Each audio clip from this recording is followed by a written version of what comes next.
Hello everyone, I'm Relentlessly, and we are back yet again talking about a special individual we've come to have here on the channel. And you all know him, you hate him, I'm sure.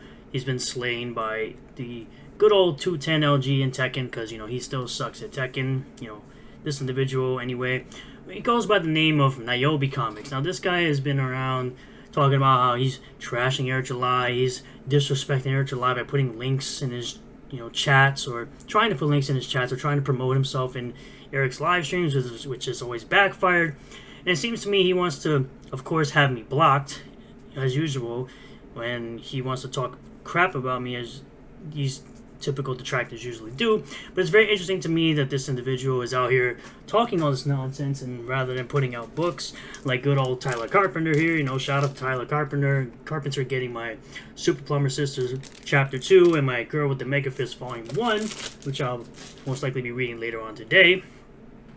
Rather than putting out comics, he's sitting here talking trash, talking a bunch of crap about me and other creators simply because we like Eric July. And it's very weird that he gets things wrong, as he usually does.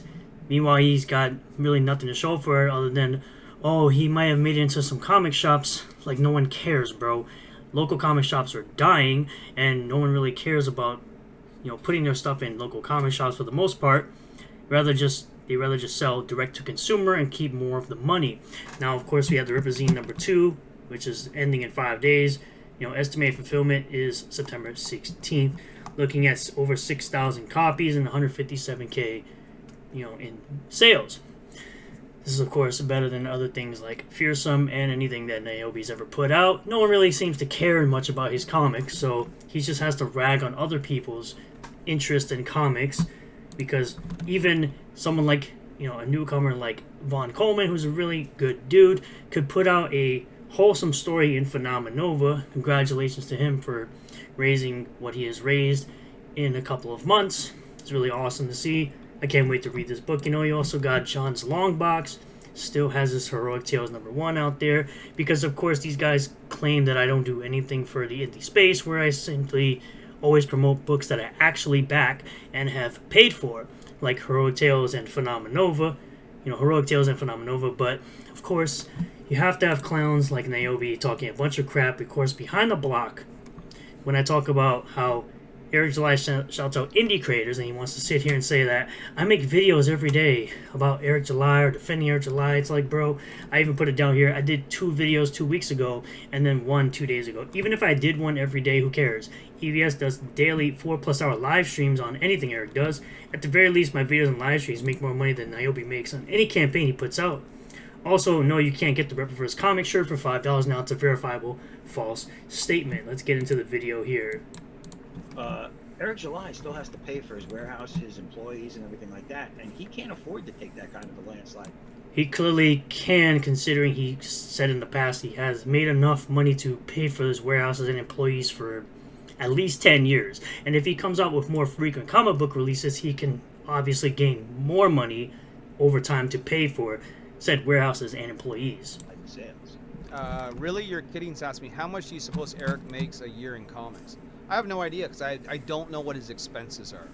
I don't know what it costs to run a warehouse. I don't know how much he pays his employees. I don't know how much he's paying for his website to be developed. By the way, when you develop a website, you typically pay a one-time fee, and then you pay a monthly fee to keep the website hosted on another website. You don't continue to pay people to develop your website. You typically have somebody that, adds new stuff to it, like they do with the collections, but you don't typically continue to pay someone to develop your website. It's usually a one-time thing, and then you pay a yearly fee most times to host your website. But it's finally the first thing this man's ever said that's correct, where he doesn't know what his expenses are, he doesn't know how much it costs to run a warehouse, he doesn't know how much their employees are paid, but clearly employees are not underpaid because no one's out here complaining about their pay when they're working for the Rippaverse, so... I don't know how much he's paying in shipping. Exactly. So you sit up here and act as if he's going to go bankrupt, yet you don't even know the first thing about any of his expenses. I don't know how much he's paying in production. There's no way for me to know that, so I can't give you an answer. I don't know. Like, I can literally feed them what they could be saying, and it's like, it doesn't matter anymore because I already told you what you could be saying that you could somehow think. Ladies and gentlemen, let me introduce you to what is known as the male simp. No, this is what's called a fan of something that you don't like. A simp, for the dummy that doesn't know what that actually means, it would mean I'm looking for something of a relationship, which I am not, because unfortunately I don't swing that way. I love women. I enjoy women. I'm sorry to tell you that. I understand you have these weird homoerotic fantasies about me because I like the Ripperverse and don't like your garbage and slop that you put out. Because, of course, like I stated, you like to go back and forth with people like Tyler Carpenter, yet they sit here and deliver product. And I get product when I buy product. Just like when I buy Ripperverse stuff, I get Ripperverse stuff. So, for you to sit up here and act like I have some weird interest in having a relationship with Eric July in some homoerotic way that you think of your weird fantasies, no, please stop. This is this guy can never admit that his god, Eric July, could ever do no wrong, right? To him, Eric July... That's interesting because I've literally stated things like, oh, the Gooding animation was a little off. I said the Ripperverse shorts were a little pricey at $40 for the shorts. Oh, no. It seems to me that you want to paint a narrative about me when you don't know anything about anything I've ever really said. The reason certain things I don't say Eric does wrong because I don't feel like Eric is doing anything wrong. He's literally keeping to himself and working on his business while clowns like you continue to talk about me and other people that like the Ripperverse, and you continue to talk about Eric July thinking you're going to somehow gain some clout off of his name, which you're not doing because you're not really selling anything. You're literally the same guy that said we should pirate indie comics. You are that guy who goes back and forth with Tyler and literally told him that pirating comics is a good thing. And you've literally said that Eric's comics are not worth, any more than, not even $5, which he didn't put all the comics on sale for $5. He mostly put mass print stuff and, of course, overstock, as you guys like to say, because, again, he has to bring in new product, new merchandise, and, of course, he has his Ripasend, which has to house, he has to house that product for those individuals that have used the service. July has angelic wings and a halo over his head and is just the perfect creator. Sturgis is so wrapped up in his fandom, he spends every day making videos defending Eric July. As I said, I did 2 videos 2 weeks ago and then 1 2 days ago. So for you to sit here and it's verifiably false, something you could easily prove by going to my channel, that I do not make videos about this every single day, you're an absolute clown. And acting in his name. Wearing his merch with his big bushy beard. Oh no, I'm wearing merch from a company I like. Wow, fantastic. It's a new discovery, everyone. Someone who's a fan of something wears the merch of something. Wow, you are a clown. You are an absolute clown. Shave that, man. Like I like looking clean cut. I like having a nice short hair. My dude, you look like Pee Wee Herman. Can we stop the cap? You know why you want to look clean shaven? Because you probably can't even grow a full beard. Looking the way you do. You look feminine as heck. I don't know why you thought that was an insult in any way, shape, or form after you self-owned yourself by saying you don't know anything about Eric's expenses, but you claim that he's going to go bankrupt. Haircut and a clean shaven face, that's how. Because you don't know anything about branding. You know what your brand is? Your brand is crying about other indie creators and claiming that everybody should be in comic shops or they're irrelevant. That's your entire brand. And not getting books out.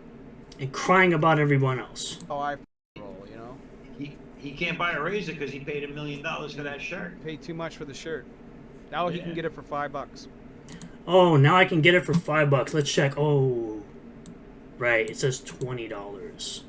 Because you're such a moron that you think it's always going to stay $5. It was a sale for 1 week, and you sat there and cried about a $5 sale. Meanwhile, that $5 sale has made more money than your entire lineup of comic book sales. But your biggest claim to fame is, oh, you're in local comic shops. Those same local comic shops that are constantly shutting down is your big claim to fame. Oh, yeah.